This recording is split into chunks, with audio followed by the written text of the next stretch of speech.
Eh bien, me revoilà pour le verbe créateur. Suite. Alors, qu'est-ce que j'ai à vous dire aujourd'hui?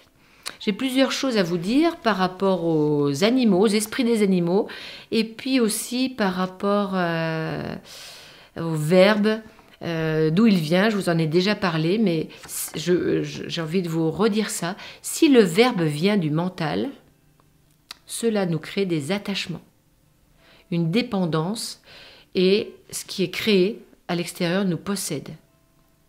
Si notre verbe vient de l'âme, l'esprit, qui vient à travers notre verbe, l'esprit permet de créer et de vivre la liberté. Et nous sommes tous en recherche de liberté. Donc si nous sommes en ce moment assez enfermés et limités, c'est que nos demandes, notre verbe veut faire réaliser ce qu'il y a en haut ou fait vivre nos croyances qui sont que de la limitation. C'est vraiment le fléau, entre guillemets, mais ce qui va nous permettre de nous éveiller. Le verbe, en ce moment, notre verbe essaie de dépasser, de supprimer tout ce qui nous enferme, alors que c'est le moyen de nous éveiller et de nous libérer de ce qui est en haut, ce qui remplit notre outil mental et ce qui nous empêche d'avoir l'esprit clair, lucide, pour créer le nouveau, pour être libre de créer ce que la vie attend de nous et surtout de nous réaliser dans nos envies d'âme et dans notre joie. Donc là, c'est une première partie, c'est par rapport à l'esprit.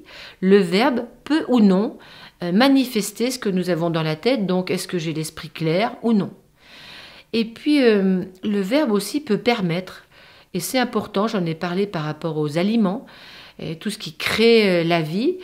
Et un autre domaine, c'est les esprits, le grand esprit ou les esprits de la nature ou les esprits des animaux totems. Il est important aussi de se relier à ces énergies de vie que nous avons en nous, puisque nous avons mangé des végétaux et puis pour certains des animaux. Donc nous avons cette mémoire en nous. Et donc, nous pouvons invoquer aussi ces esprits par notre verbe pour qu'ils se manifestent et qu'ils nous guident, nous aident, sans que ce soit du magique, mais c'est vraiment quelque chose qui peut nous guider ou qui peut nous éclaircir ou nous manifester des choses dont nous avons besoin. Donc, je vous conseille de regarder un petit peu ça de plus près, les animaux totems ou les esprits de la nature qui sont là autour de nous, des arbres, des végétaux, des animaux et même des minéraux. Et donc, chercher, explorer, invoquer. L'autre jour, il y a un soin pour quelqu'un de très proche, justement sur une problématique mentale. Quand la problématique mentale est résolue, au-dessus d'elle, il y a un cri, et un aigle apparaît, 2, il y en a 4 qui arrivent, 4 au-dessus d'elle et qui tournent. Et donc là, c'est assez fabuleux.